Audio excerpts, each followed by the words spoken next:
Action. So, hey guys, all right, this video we're gonna go over the elbow escape from underneath mount to put our opponent into close guard. All right, so here's what it looks like.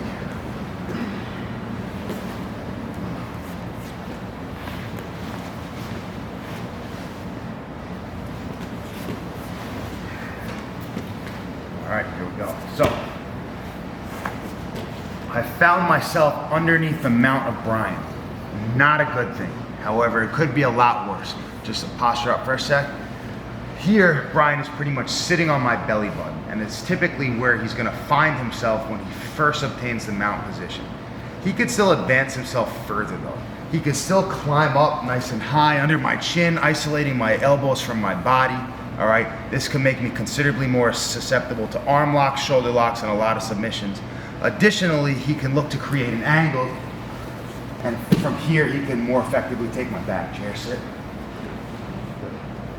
So it's very important that if I find myself in mount, all right, that I stay relaxed and that I frame on his hips to avoid those two things. One, him climbing up higher with his hips underneath my chin, and two, creating an angle.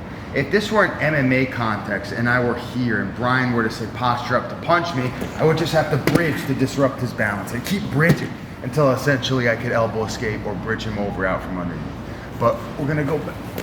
Now that we got that covered, we're gonna just consider sport jiu-jitsu, or just assume that the strikes are a non-issue, and I'm gonna frame on his hips. Now I like to take one form and bring it across the belt and wedge the other elbow in between my body and his left knee, and this is why it's called elbow escape, because I'm using my elbows.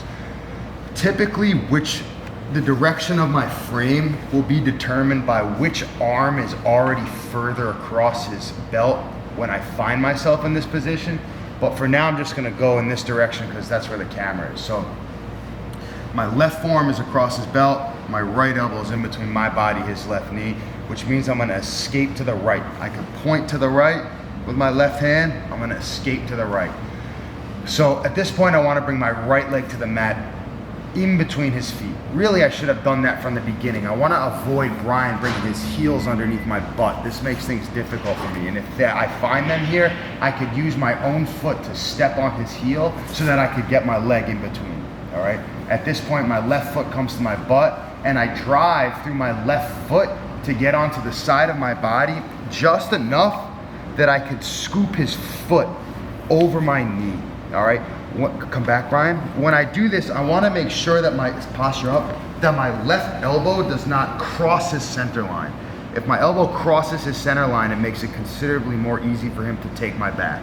So I'll ensure that my elbow stays on this side of his spine.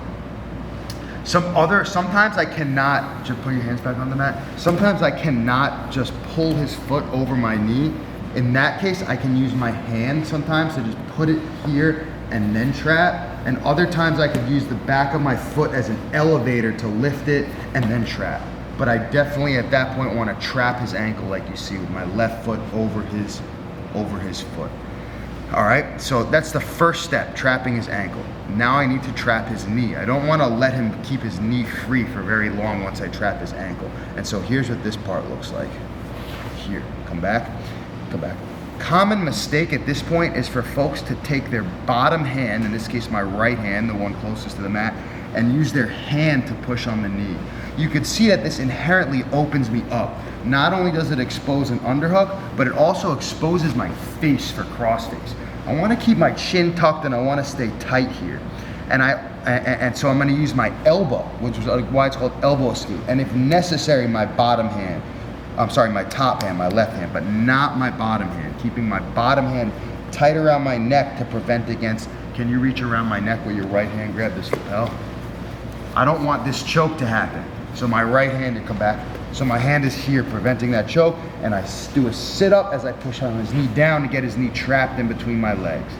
At this point, I'm gonna use my bottom foot as base on the mat to turn the corner and get on the left side of my body into half guard. Here, all right? So let's go back to mount.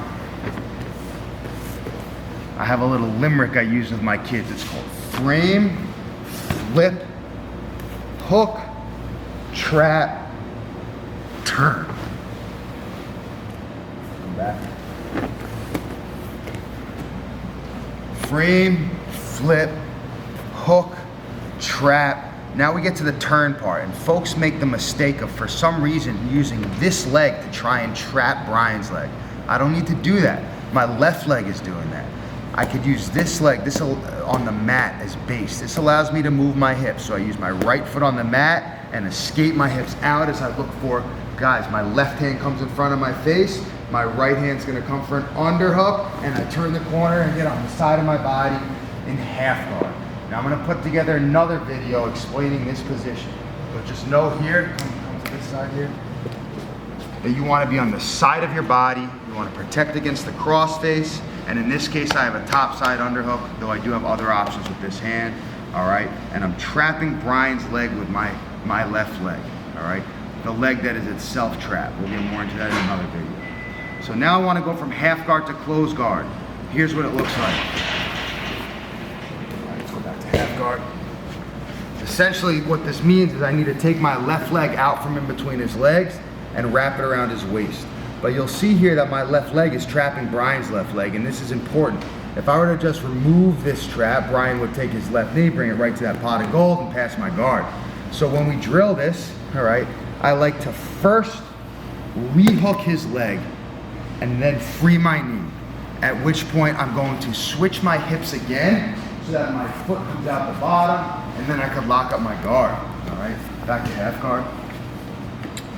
Sometimes you'll find that Brian's foot, bring your left heel in tight to your butt, is too tight for me to reach.